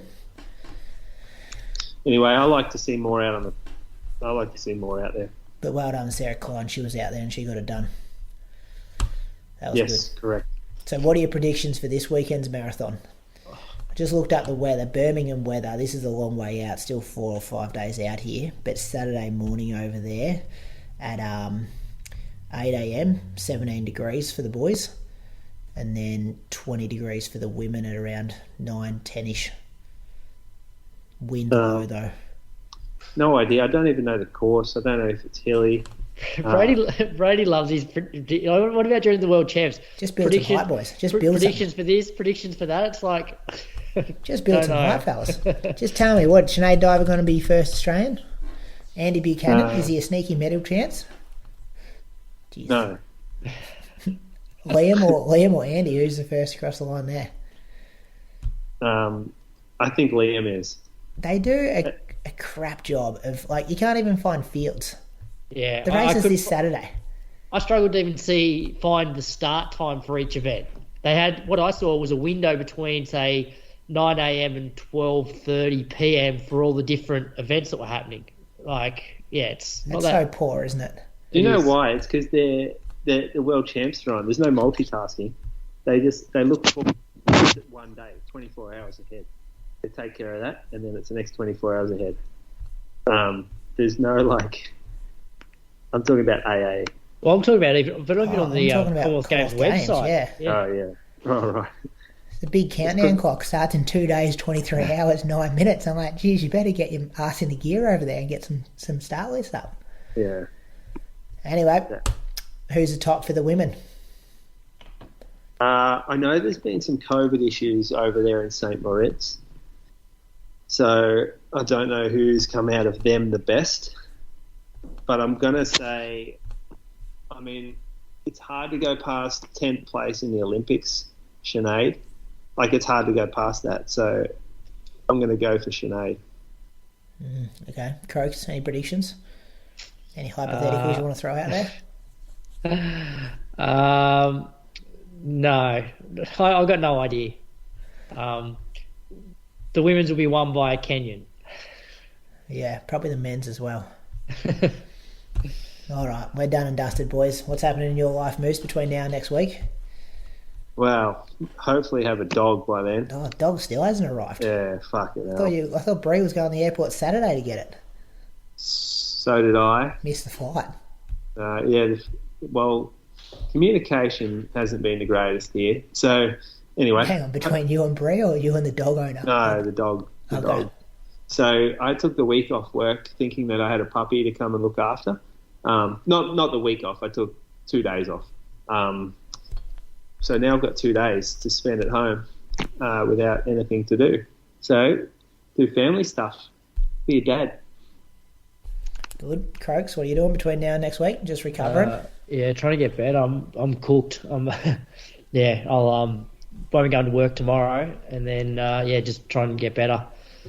All right, we'll do it all again next week, fellas. Enjoy watching the Commonwealth Games Marathon. I'm sure we'll talk about that. See you, boys. See you guys.